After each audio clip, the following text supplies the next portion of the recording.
Headlines प्रायोजक राम बंधू लोणचे। आता प्रत्येक जण जिंकेल।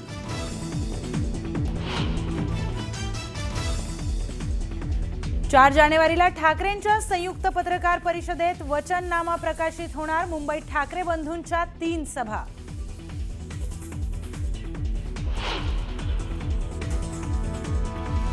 निकालाआधीच भाजपचे 6 उमेदवार बिनविरोध। केडीएमसीत रेखा चौधरी, आसावरी नवरे, रंजना पेंडकर बिनविरोध, तर पनवेलमध्ये नितीन पाटील, धुळ्यात उज्ज्वला भोसले बिनविरोध। कागदपत्र पडताळणीनंतर अधिकृत घोषणेची शक्यता।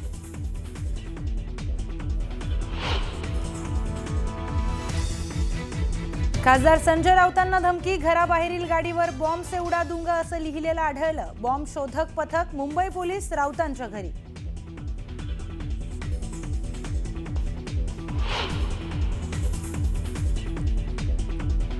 छत्रपती संभाजीनगरमध्ये शिवसेनेचे कार्यकर्ते नाराज कार्यकर्त्यांचा शिरसाटांच्या घराबाहेर ठिय्या। उमेदवारी न मिळाल्याने कार्यकर्त्यांच्या डोळ्यात पाणी।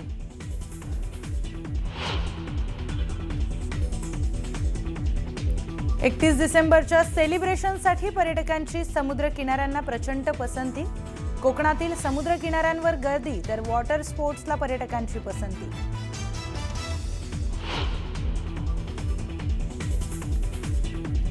सरत्या वर्षाला निरोप देण्यासाठी मुंबईकरांची समुद्र किनाऱ्यांवर गर्दी। मावळता सूर्य पाहत नव्या वर्षाचं स्वागत।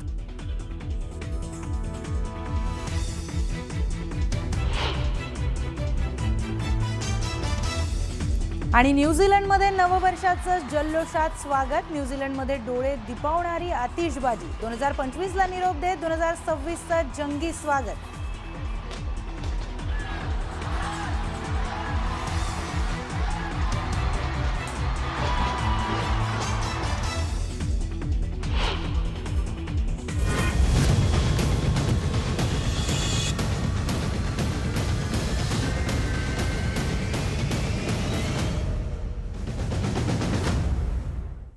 न्यूज 18 लोकमतच्या कॉटन किंग स्टुडिओ मध्ये आपलं स्वागत। नमस्कार, मी प्रियंका लाठी। महाराष्ट्राची खबरबात या बुलेटिनच्या सुरुवातीला आढावा घेऊया दिवसभरातील चर्चेतल्या बातम्यांचा। तर छत्रपती संभाजीनगरमध्ये सलग दुसऱ्या दिवशी भाजपचे कार्यकर्ते हे आक्रमक झाले। निष्ठावंतांना डावलून नव्या कार्यकर्त्यांना उमेदवारी दिल्याने अनेक कार्यकर्त्यांकडून संताप व्यक्त करण्यात आला। मंत्र्यांना देखील कार्यकर्त्यांच्या रोषाचा सामना करावा लागलाय। तिकडे पुण्यातून गुन्हेगारी हद्दपार करण्याचं भाष्य करणाऱ्या अजित पवारांनी गुंडांच्या कुटुंबातील सदस्यांना उमेदवारी दिली आणि त्यामुळे त्यांच्यावर टीका होऊ लागली आहे। तर भाजप खासदार कृपाशंकर सिंग एका विधानामुळे चर्चेत आलेत। मीरा भाईंदरचा महापौर उत्तर भारतीय होणार असं वक्तव्य केल्याने विरोधकांनी त्यांच्यावर हल्लाबोल केलाय। मुंबईमध्ये काँग्रेस आणि वंचित बहुजन आघाडीतील घोळ उघड झालाय। ऐनवेळी उमेदवारी न मिळाल्याने 16 जागांवर उमेदवार न देण्याची नामुष्की आघाडीवर ओढावली आहे। तर बातमीपत्राच्या सुरुवातीलाच बातमी छत्रपती संभाजीनगरमधून। छत्रपती संभाजीनगरमध्ये भाजपमध्ये उमेदवारीच्या मुद्द्यावरून वणवा पेटलाय। अनेक वर्षांपासून पक्षासाठी काम करणाऱ्या कार्यकर्त्यांना डावलून नव्या लोकांना उमेदवारी दिल्याचं सांगत कार्यकर्ते आक्रमक झाले। भाजप मंत्र्यांनाही या तांडवाचा सामना करावा लागलाय। पक्षानं निवडणुकीचं तिकीट न दिल्यामुळे सलग दुसऱ्या दिवशी भाजप कार्यकर्ते हे आक्रमक झाले। तर छत्रपती संभाजीनगरमध्ये भाजपच्या पक्ष कार्यालयाबाहेर कार्यकर्त्यांनी राडा केलाय। यावेळी तिथे पोहोचलेले केंद्रीय राज्यमंत्री भागवत कराड आणि मंत्री अतुल सावे यांनाही कार्यकर्त्यांच्या रोषाचा सामना करावा लागलाय। तर दुसरीकडे आमदार संजय केनेकर कार्यकर्त्यांची समजूत काढण्यासाठी पोहोचल्यानंतर कार्यकर्त्यांनी त्यांच्या समोर टाहो फोडला।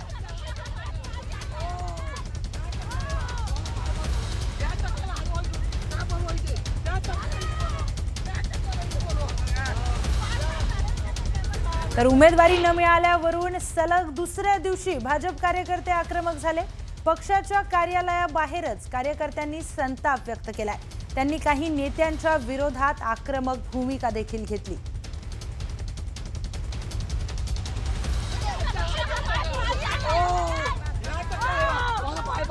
त्या तक्राला हलवायचं त्याला बोलवायचे त्या तक्राला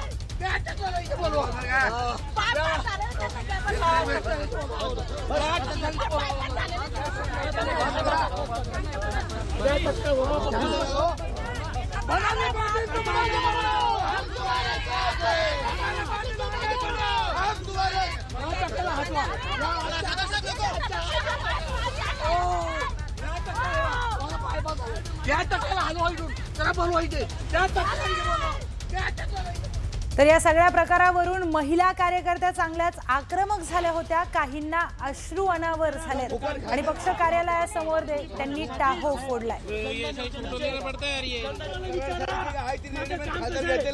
संजय केणेकरला विचारा.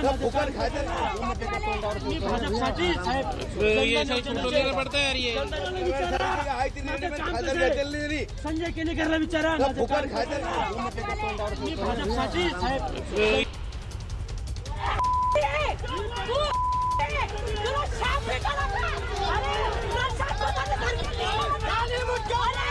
तर भाजप कार्यालयासमोर या कार्यकर्त्यांनी मंत्री अतुल सावे आणि माजी केंद्रीय मंत्री भागवत कराडांच्या वाहनांना गराडा घातला.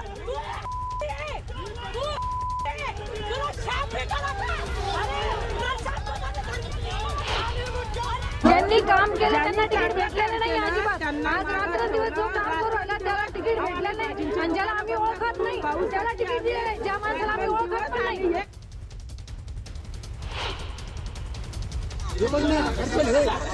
तर छत्रपती संभाजीनगरमध्ये उफाळलेला हा सगळा वाद त्याला कारण ठरलंय सुवर्णा पाटील साळवे यांची उमेदवारी. सुवर्णा पाटील साळवे या मंत्री अतुल सावेंच्या जे पीए आहेत उल्हास पाटील यांच्या पत्नी आहेत. खरं तर त्या मतदारसंघात प्रशांत भदाणे यांच्या पत्नी माया भदाणे इच्छुक होत्या, पण त्यांचं तिकीट नाकारल्यानंतर भदाणे समर्थक हे आक्रमक झाले. या गोंधळातच भाजप आमदार संजय केणेकर देखील पक्ष कार्यालयामध्ये दाखल झाले.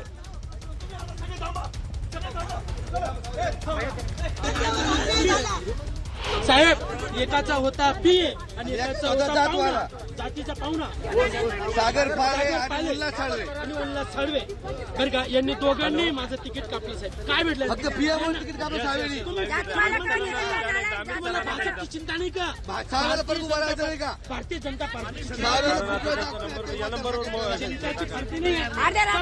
बापाची पार्टी फक्त वंजारींची एक पार्टी आणि फक्त पीएची पार्टी आहे का? सुशील भाई भूमिका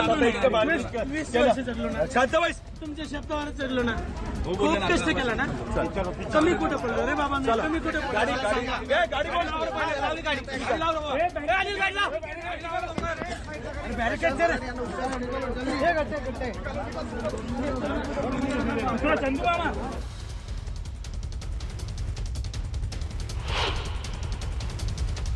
तर एकीकडे हा आक्रोश असताना दुसरीकडे उमेदवारी नाकारलेल्या दिव्या मराठे आणि वर्षा साळुंखे यांनी भाजप विरोधात उपोषणाचं अस्त्र उगारलंय. त्यांनी थेट भाजपच्या कार्यालयासमोर उपोषणाचा पवित्रा घेतलाय. त्यांनी मनधरणी करण्यासाठी भाजप आमदार अनुराधा चव्हाणांनी पुढाकार घेतलाय.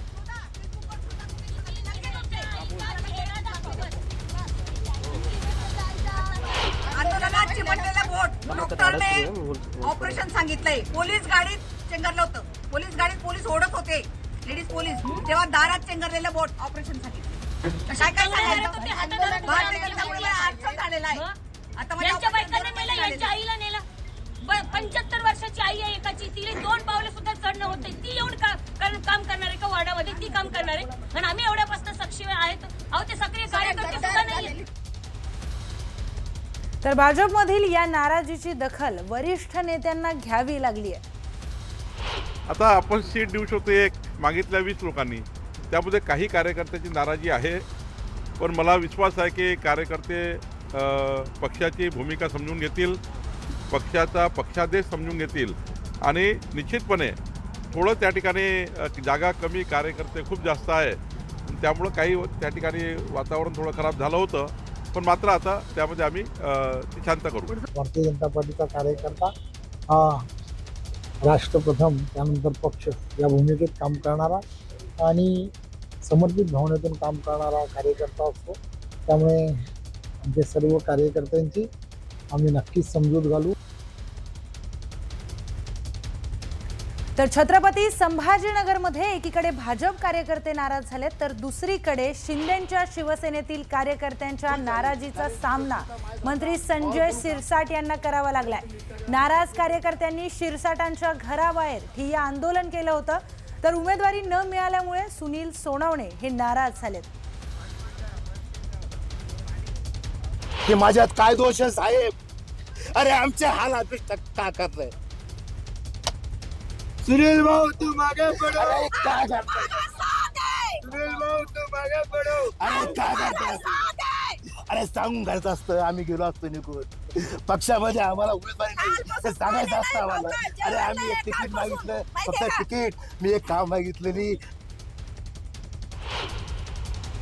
नगरसेवक कसा असावा याची व्याख्या सांगितलेली आहे. अरे मी इंजिनियर आहे, मी सुशिक्षित आहे, मी चांगला आहे. अरे मग काय करायचं अशा माणसाचं ज्याचं सर्वेत नाव येतं, ज्याचं येतं की नाही येतं माहीत नाही, पण कालचा आहे उमेदवार, हा उमेदवार होतो, उद्या तो निवडून येईल. आम्ही फक्त सतरंजा उचलायच्या आणि कार्यकर्त्यांनी फक्त मंत्री आमदाराची वाट बघायची आणि गद्दार म्हणणारे जे निष्ठावंत नाहीये ते नगरसेवक झाले का त्यांना सॅल्यूट करायचा.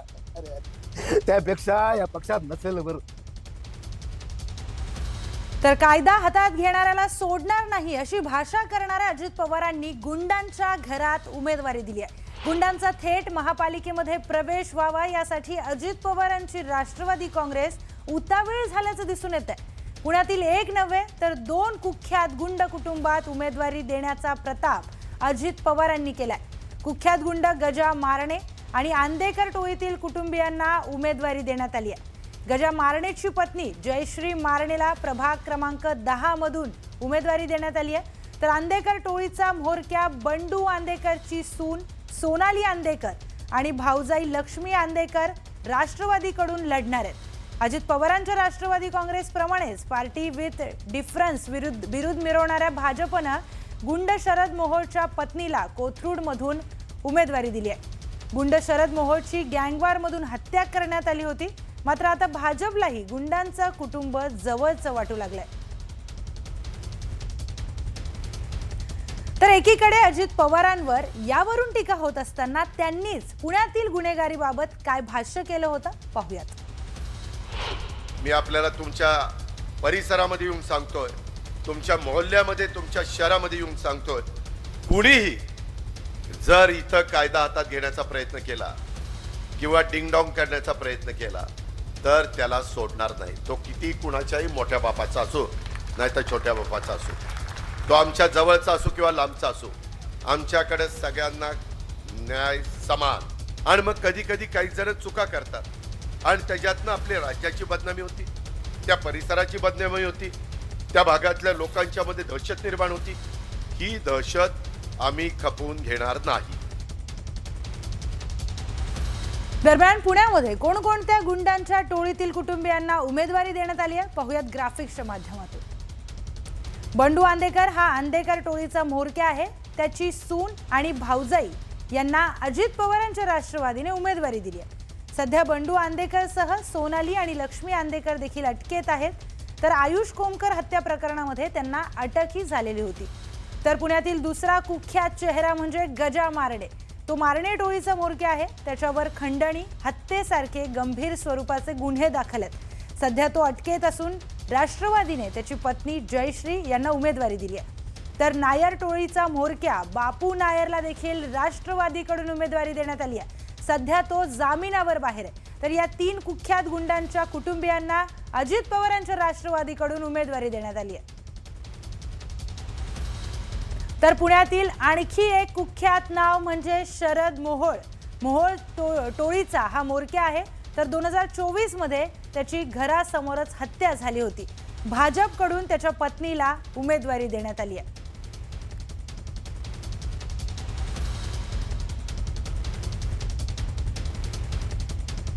तर आंदेकर कुटुंबातील महिलांविषयी स्थानिक नागरिकांची तक्रार नाही, त्यामुळेच त्यांना उमेदवारी दिल्याचा बचाव राष्ट्रवादीच्या प्रवक्त्यांनी केलाय. पाहूयात. न्यायालयामध्ये अजून आरोप सिद्ध झालेले नाही. मी पुन्हा एकदा सांगेल की महिला प्रतिनिधींना संधी देताना आंदेकर कुटुंब गेल्या 30-35 वर्ष या पुणे शहराच्या स्थानिक राजकारणामध्ये आहे आणि त्यांना प्रत्येक पक्षाने संधी दिलेली आहे. गेल्या मागच्या 10-15 वर्षामध्ये आमच्या पक्षामधून काम करत असताना त्यांचे स्थानिक ठिकाणावरून एकही कुठल्याही प्रकारच्या स्थानिक लोकांची कुठलीही तक्रार नाही. हा अंतर्गत कुटुंबातील विषय आहे. त्यांच्या कुटुंबातील त्यांची जी काय रायवली असेल ती त्यांच्या कुटुंबाअंतर्गत आहे. पक्षाचा आणि स्थानिक लोकांच्या लोकप्रतिनिधी म्हणून त्यांच्याकडून लोकांना कुठलाही त्रास झालेला नाही. काही ठिकाणी गुन्हे दाखल होतात, पण कोर्टाच्या त्या ठिकाणी सुनावणी सुरू असतात. अंडर ट्रायल केस असतात. त्यामुळं अंडर ट्रायल केस जोपर्यंत निकाल निघत नाही तोपर्यंत साधारणतः विचार करतो आपण की गुन्हा दाखल झाला आहे. पण अंडर ट्रायल असल्यामुळं त्याच्यावर काही दोषारोप झाला नाही आहे. दोषारोप झाला आणि दोष सिद्ध झाला तर मात्र मग आपण विचार करतो. हा गुंडांची रीग लागलेली आहे. काल गजा मारण्याच्या बायकोला अर्ज दिला आणि रीग लागली आहे की पैसे घेण्यासाठी. उमेदवारी बरोबर जे 5 कोटी रुपये दिले जात आहेत उमेदवारी अर्जाबरोबर, त्या 5 कोटीसाठी रीग आहे. आणि शिंदेकडे उमेदवारी बरोबर 10 कोटी.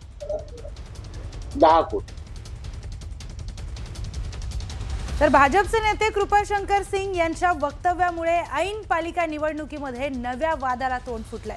मीरा भाईंदर पालिका निवडणुकीच्या आधीच त्यांनी महापौर उत्तर भारतीय होणार अशी घोषणा केली. त्यामुळे वाद उफाळून आला. विरोधकांच्या हाती कृपाशंकर सिंग यांनी आयतं कोलीत दिल्यानंतर त्यांनी वक्तव्याचा विपर्यास केला असं म्हटलंय. हम इतना नगर सेवक चुन देंगे उत्तर भारतीय समाज का महापौर बनेगा. यही कहना है कि जोरों शोरों पे हमारा बैठेगा तो टक्कर कोई टक्कर नहीं है. सब बोलता लोकांना म्हणलं की उत्तर भारतीय समाज महापौर कधी होईल. मला ठीक आहे, तुम्ही उत्तर भारतीय समाज एवढा नगरसेवक निवडून आला जेणेकरून आपण सांगू की उत्तर भारतीय समाज महापौर करा. हा मीरा भाईंदरमध्ये असा एक प्रसंग होता. त्यामध्ये कुठला हे विषयांतर काही लोक करत आहेत ह्या विषयाच्या उत्तर भारतीय समाज किंवा मराठी. तुम्ही मतलब डिव्हिजन करू नका. हा मराठी समाज किंवा उत्तर भारतीय महाराष्ट्रामध्ये राहणारे आम्ही सगळे मतलब मराठी आणि हिंदीमध्ये कुठे फरक करत नाही आणि करणार पण नाही. मीरा भाईंदर हे काय मुंबईपासून लांब नाही आहे. कल्याण डोंबिवली ठाणा हे काय मुंबईपासून लांब नाही आहे. हळूहळू जसं आम्ही सांगतोय की मुंबई वेगळी केली जाणार आहे, मुंबईचं वर्चस्व कमी करायचा प्रयत्न आहे, त्याचा एक भाग म्हणूनच ह्याची सुरुवात मीरा भाईंदरला झालेली आहे. आणि दुर्दैवाने म्हणावं लागेल की त्यांच्याबरोबर असलेली पक्षातली लोक युतीसाठी आग्रही होते. युती झाली नाही म्हणून घेऊन मोठ्या प्रमाणात आरडाओरड करतायत. का नाही या विषयावरती ते बोलतायत, का नाही ह्यांना ते जाब विचारतायत. म्हणजे थोडक्यात या सर्व गोष्टीला साथ देण्याचं कामच त्यांचे असलेले मित्रपक्ष करतायत. आता उत्तर भारतीय जातो उत्तर भारतीय म्हणतो, बिहारी जातो बिहारी म्हणतो आणि ज्याला उद्या गुजराती जाईल गुजराती म्हणेल. आता ज्यांना त्यांना मतं घेण्यासाठी असे पद्धतीनं भाषणं करावे लागतात, स्टेटमेंट करावे लागतात. पण मुंबई आणि आसपासचा परिसर हा कधीही आपला भाषावाद कधी सहन करत नाही. कोणीही झाला तरी लोकांच्या बहुमताने तो महापौर ठरतो. कृपाशंकर सिंग जी म्हणत असतील तर तो त्यांच्या पक्षाचा दावा आहे, त्यावर मला बोलण्याची गरज वाटत नाही. दरम्यान मनसेने त्यांच्या ट्विटच्या माध्यमातून कृपाशंकर सिंग यांना उत्तर दिलंय. पाहूयात ग्राफिक्सच्या माध्यमातून. चरितार्थासाठी आलेल्या उत्तर भारतीयांना मराठी माणसानं आश्रय दिला आणि याचं उत्तर भारतीयांनीच आज मराठी माणसाच्या डोक्यावर थैथै नाचायला सुरुवात केली आहे. मराठी माणसा आता तरी जागा हो अशा आशयाचं ट्विट मनसेकडून करण्यात आलंय. महापौर वगैरे बसवणे हे राज्याच्या पार्लमेंटरी बोर्डाचा निर्णय असतो. जे काही लोक निवडून येतात त्यामध्ये गटनेता कोणाला करायचं, प्रतोद कोणाला करायचं, उपमहापौर कोणाला करायचं, महापौर कोणाला करायचं हे राज्याचं पार्लमेंटरी बोर्ड ठरवतं. त्यामुळे मला असं वाटतं की याच्यामध्ये काय चर्चेतून तो विषय निघाला मला माहिती नाही, पण शेवटी या राज्याच्या पार्लमेंटरी बोर्डाचा अधिकार आहे. आणखी काही मोठ्या आणि सविस्तर घडामोडी आपल्याला पाहिजे आहेत. तुर्तास एक छोटासा ब्रेकनंतर आपलं स्वागत आहे. पुढची महत्त्वाची बातमी. मुंबईमध्ये 200 जागा लढवण्याची तयारी असल्याचं सांगणाऱ्या वंचित बहुजन आघाडीला 50 जागांवरही उमेदवार मिळाले नाही असं बोललं जात आहे. त्यामुळे काँग्रेस आणि वंचित मधला घोळ उघड झालाय. त्याचं घडलं असं की काल महापालिका निवडणुकीसाठी उमेदवारी अर्ज भरण्याची मुदत संपली. मुंबई काँग्रेस आणि वंचितच्या आघाडीने तब्बल 16 जागांवर उमेदवारच दिले नाहीत। जागा वाटपाच्या चर्चेवेळी वंचितकडून 50-50च्या फॉर्म्युल्यासाठी आग्रह देखील होता, पण अखेर काँग्रेसने वंचितला 62 जागा सोडल्या। पण वंचितने यापैकी 21 वॉर्ड काँग्रेसला परत केले। ऐनवेळी 21 वॉर्डमध्ये उमेदवार देण्यासाठी काँग्रेसचा गोंधळ उडाला। अखेर काँग्रेसने 5 उमेदवार दिले, तर 16 वॉर्डमध्ये दोन्ही पक्षांचा एकही उमेदवार दोन्ही पक्ष हे देऊच शकले नाहीत। भारतीय जनता पक्षाच्या लोकांना आता पायाखालची जमीन हल्ल्याचं चित्र समोर येत असल्याने अशा तऱ्हेचं अफवा पसरवण्याचं कारस्थान सुरू आहे। काँग्रेस पक्ष आणि वंचित बहुजन आघाडीमध्ये प्रचंड मोठ्या प्रमाणामध्ये सामंजस्य आहे, समन्वय आहे। काल अर्ज भरण्याची शेवटची तारीख असताना देखील अशाच पद्धतीचं सामंजस्य आम्ही ठेवलं आणि प्रचारासाठी पूर्णपणे त्या ठिकाणी सिद्ध आहोत। ही भारतीय जनता पक्षाच्या पोटदुखीचा जो काही उपचार आहे ही आता जनता करणार आहे। काही ठिकाणी आलेले उमेदवार हे योग्य उमेदवार नाही आहेत, त्यामुळं चुकीच्या उमेदवारांना उमेदवारी देऊन दोन्ही पक्षांची प्रतिमा मलिन करण्यापेक्षा आपण तिथे उमेदवार न दिलेले बरे।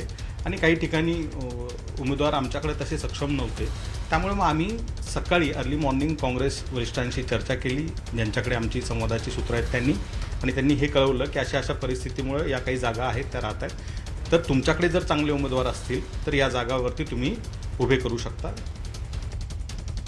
यानंतर बघूया टॉप 18 बातम्या।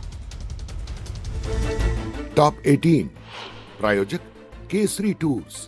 केसरी एक अविस्मरणीय अनुभव।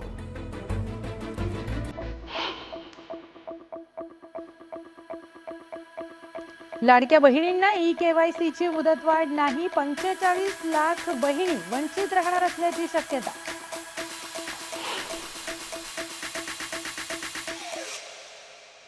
वांद्रे वर्सोवा सागरी सेतूच्या कामाचा वेळ मंदावलेला, 6 वर्षात प्रकल्पाचे केवळ 26% काम पूर्ण।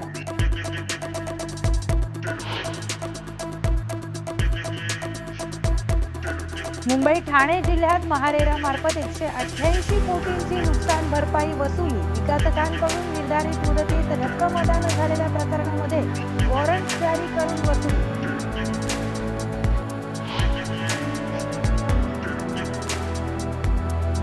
सोनं आणि चांदीच्या दरात सलग दुसऱ्या दिवशी घसरण। सोनं 3,400 रुपयांनी तर चांदी 5,000 रुपयांची घसरण।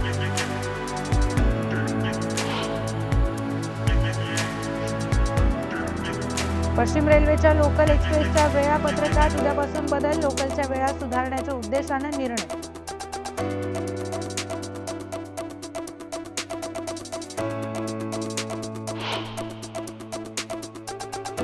तर या सगळ्या सविस्तर घडामोडींनंतर वेळ झाली आहे पुढच्या बातमीपत्राकडे वळण्याची। त्याची सुरुवात आपण करूया महत्त्वाच्या बातम्यांनी। महत्त्वाच्या बातम्या प्रायोजक घरकुल मसाले, स्वाद आणि मायेचा खमंग मेळ।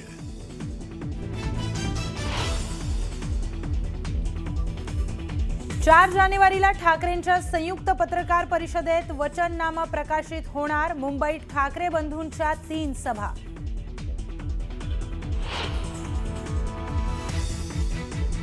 निकालाआधीच भाजपचे 6 उमेदवार बिनविरोध। केडीएमसीत रेखा चौधरी, आसावरी नवरे, रंजना पेंडकर बिनविरोध, तर पनवेलमध्ये नितीन पाटील, धुळ्यात उज्ज्वला भोसले बिनविरोध। कागदपत्र पडताळणीनंतर अधिकृत घोषणेची शक्यता।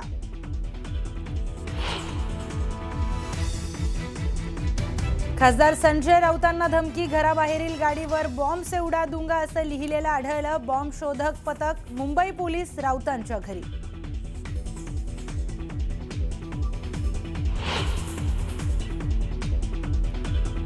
छत्रपती संभाजीनगरमध्ये शिवसेनेचे कार्यकर्ते नाराज कार्यकर्त्यांचा शिरसाटांच्या घराबाहेर ठिय्या। उमेदवारी न मिळाल्याने कार्यकर्त्यांच्या डोळ्यात पाणी।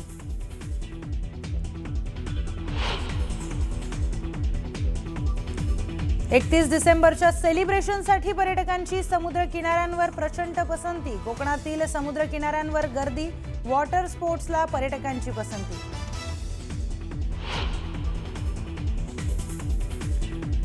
सरत्या वर्षाला निरोप देण्यासाठी मुंबईकरांची समुद्र किनाऱ्यांवर गर्दी। मावळता सूर्य पाहता नव्या वर्षाचं स्वागत।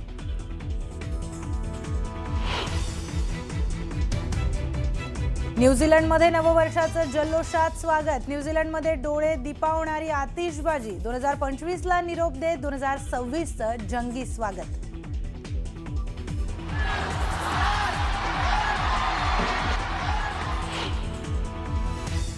नमस्कार, मी प्रियंका लाठी. बातमीपत्रामध्ये आपल्या सर्वांचं स्वागत आहे. बातमीपत्राच्या सुरुवातीलाच एक महत्त्वाची बातमी.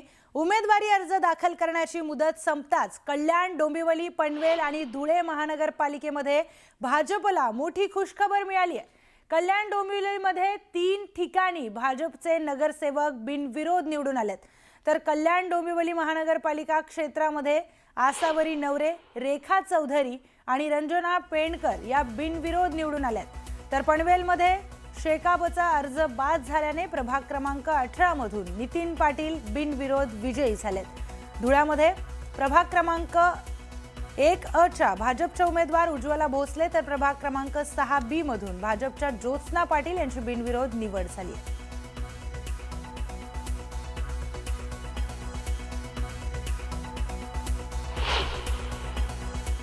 जे नगरसेवक निवडून आलेत ते आणि त्यांच्याबरोबर असणारे सर्व कार्यकर्ते या सगळ्यांचं खरं तर मनपूर्वक अभिनंदन आहे. मला माहीत आहे की या संदर्भामध्ये पहिल्या नगरसेविका ज्या निवडून आल्या हिंदुत्वाच्या बाजूने लागलेला हा कौल आहे. आमचे मुख्यमंत्री देवेंद्र फडणवीसजी यांच्या नेतृत्वामध्ये आमचे अध्यक्ष रवींद्र चव्हाणजी यांच्या मार्गदर्शनाखाली या ठिकाणी हे यश आम्हाला मिळालेलं आहे आणि ही आता सुरुवात झालेली आहे. मी आपल्याला जाणीवपूर्वक सांगेल, महाराष्ट्राचं जे काही जनतेचं आम्हाला समर्थन मिळतं आहे, जनता आमच्याकडे त्या ठिकाणी आमच्या सरकारवर विश्वास ठेवून आहे. डबल इंजिन सरकारच आमच्या शहराचा विकास करू शकतं. तर कल्याण, डोंबिवलीतील विजयी उमेदवारांचं मुख्यमंत्री देवेंद्र फडणवीसांनी कौतुक देखील केलंय. रेखाताई आपली विश्व हिंदू परिषद बजरंग दलाची कार्यकर्ती आणि आपली महिला आघाडीची अध्यक्ष होती, बिनविरोध झाली. आणि नवरेताई या सुद्धा डोंबिवलीमधून त्या ठिकाणी त्याही बिनविरोध झाल्या. त्या संघाचं घर नवरे पूर्ण फॅमिली सगळ्या दोन्हीच्या दोन्ही या बिनविरोध झाल्या.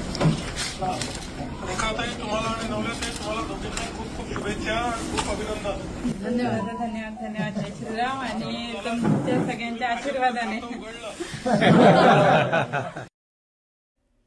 यानंतर बातम्यांचा वेगवान आढावा घेऊयात. पाहूयात गावाकडच्या 50 बातम्या. छत्रपती संभाजीनगरमध्ये भाजप कार्यकर्त्यांच्या नाराजीचा सामना संभाजीनगरमधील नेत्यांना करावा लागतोय. भागवत कराड यांच्या वाहनाला घेराव घालून आक्रमक महिलांनी शिव्या देखील दिल्यात. वाहनांची तोडफोड करण्याचा प्रयत्न केला. तर मंत्री अतुल सावे यांचे PA उल्हास पाटील साळवे यांच्या पत्नीला तिकीट देण्यात आलंय. या विरोधामध्ये प्रशांत भदाणे यांच्या पत्नी माया भदाणे या आक्रमक झाल्या होत्या. भाजप महिला कार्यकर्त्या भाजप कार्यालयामध्ये उपोषणाला बसलेल्या आहेत. उमेदवारी न मिळाल्याने भाजपच्या महिला कार्यकर्त्या उपोषण करतात. त्यांची समजूत काढण्याचा प्रयत्न भाजपचे आमदार अनुराधा चव्हाण यांनी केलाय. तर आता आमदार संजय केणेकरांनी उपोषण करणाऱ्या महिलांची भेट घेतली. संजय शिरसाट यांच्या बंगल्याबाहेर उपोषणाला बसलेल्या महिलेला भोवळ आली. उपोषणकर्त्या काही महिलांची तब्येत खालावली आहे. पुण्यामध्ये भाजपने सर्वाधिक महिलांना उमेदवारी दिली आहे. सर्वसाधारण पुरुष वार्डमधून देखील लाडक्या बहिणींना संधी देण्यात आली आहे. सर्वसाधारण गटातून पुरुषांना वगळून 9 महिलांना संधी देण्यात आली आहे. खासदार मेधा कुलकर्णी यांनी देखील सोशल मीडियावर केलेली एक पोस्ट चर्चेचा विषय ठरली आहे. या पोस्टच्या माध्यमातून आपण निष्ठावंत कार्यकर्त्यांसोबत असल्याचे संकेत दिलेत. गुलजार यांच्या कवितेच्या ओळी कुलकर्णी यांनी सोशल मीडियावर शेअर करत निष्ठावंत कार्यकर्त्यांना आपली पोस्ट शेअर केली आहे. पुण्यामध्ये शिवसेनेने काँग्रेस सोबत युती केली, मात्र समाधानकारक जागा मिळाल्या नाहीत अशी खंत शाखा प्रमुख शशिकांत साटोते यांनी केली आहे. याबाबत उद्धव ठाकरेंना त्यांनी पत्र लिहित नाराजी देखील व्यक्त केली. जालना महापालिकेच्या निवडणुकीमध्ये MIM स्वबळावर लढणार आहे. 17 उमेदवार आपलं नशीब आजमावणार आहेत. शहराच्या विकासासाठी निवडणुकीच्या रिंगणामध्ये उतरल्याचं उमेदवारांनी जाहीर केलंय. अमरावती तिकीट वाटपामध्ये भाजपने भेदभाव केल्याचा आरोप करण्यात आला. संतप्त हिंदुत्ववादी कार्यकर्त्यांनी भाजप पदाधिकाऱ्यांना जाब विचारला. यावेळी हिंदुत्ववादी कार्यकर्त्यांनी भाजप पदाधिकाऱ्यांना धक्काबुक्की केली. तर एक महत्त्वाची बातमी, रत्नागिरी जिल्ह्यातील मुरुडमध्ये नवीन वर्षाचं स्वागत करण्यासाठी मोठ्या संख्येने पर्यटक हे दाखल झाले. समुद्राच्या साक्षीने फोटो सेशन, गप्पा, फेरफटका मारत पर्यटक नववर्षाच्या स्वागतासाठी सज्ज झालेत. नव्या वर्षाला निरोप देण्यासाठी कोकणच्या समुद्र किनाऱ्यावरती पर्यटकांचे पावलं दाखल झालेले आहेत. आपण पाहतोय कोकणातले अनेक समुद्र किनारे पर्यटकांनी गजबजलेले आहेत. 2025 हे वर्ष आता सरतं वर्ष आहे आणि या सरत्या वर्षाला बाय बाय करण्यासाठी आणि नवीन वर्षाचं जल्लोषात स्वागत करण्यासाठी कोकणात अनेक समुद्र किनारे सज्ज झालेले आहेत. अनेक समुद्र किनाऱ्यावरती पर्यटक लाखोच्या संख्येने उपस्थित झालेले आहेत. त्यामुळे सगळे समुद्र किनारे पर्यटकांनी बहरल्याचं आपल्याला पाहायला मिळते.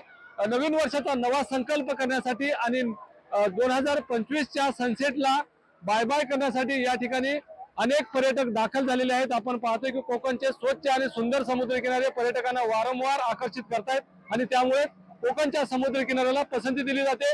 कोकणातले ताजे मासे, स्वच्छ सुंदर समुद्र किनारे पर्यटकांचे खास आकर्षण आहे. इथलं निसर्ग सौंदर्य पर्यटकांना वारंवार भुरळ घालतंय. त्यामुळे कोकणातल्या समुद्र किनाऱ्यावरती अलीकडे मात्र गर्दी होताना आपल्याला पाहायला मिळते.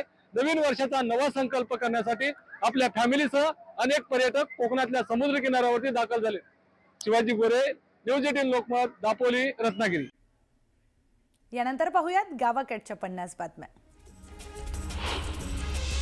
नाशिकमध्ये ठाकरेंच्या शिवसेनेतून भाजपमध्ये गेलेल्या सुधाकर बडगुजर यांचा भाजपमध्ये वरचष्मा असल्याचं समोर आलंय. विद्यमान आमदार सीमा हिरे यांच्या समर्थकांना डावलत सुधाकर बडगुजर यांना एकाच घरात तिघांना उमेदवारी मिळाली. सोलापूरमध्ये माजी नगरसेवक गणेश वानकरांनी भाजपकडून उमेदवारी दाखल केल्याचं जाहीर झालंय. गणेश वानकर गेल्या 25 वर्षांपासून ठाकरेंच्या शिवसेनेत होते. काल उमेदवारी दाखल करण्याची वेळ संपल्यानंतर त्यांनी ठाकरेंच्या शिवसेनेला सोडचिठ्ठी दिली आहे. मीरा भाईंदरमध्ये उत्तर भारतीय महापौर बनेल असा दावा भाजप नेते कृपाशंकर सिंग यांनी केलाय. भाजपचे इतके उमेदवार निवडून येतील की महापौर आमचाच बनेल असंही त्यांनी सांगितलंय.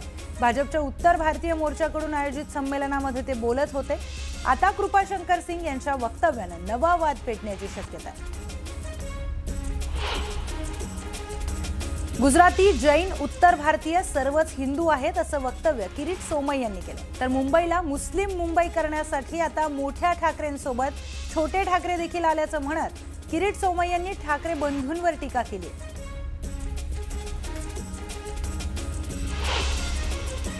छत्रपती संभाजीनगरमध्ये भाजपचे इच्छुक उमेदवार आक्रमक झालेत. भागवत कराड यांच्या कारला घेराव घालत नाराजी व्यक्त केली आहे.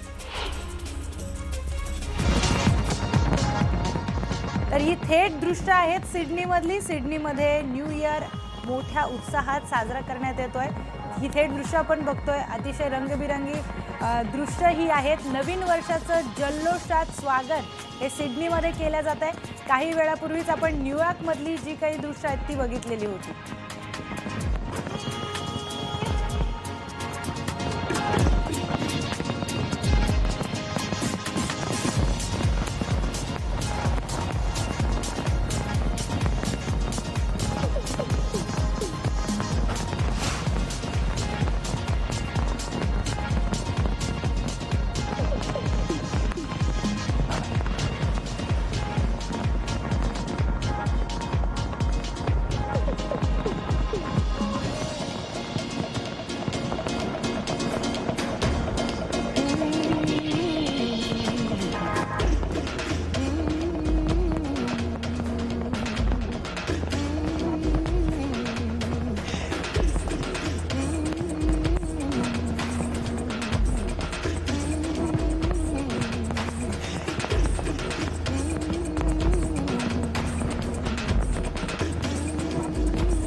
अपडेट्ससह एक छोटासा ब्रेक, लगेच परत येतोय. पाहत रहा न्यूज 18 लोकमत.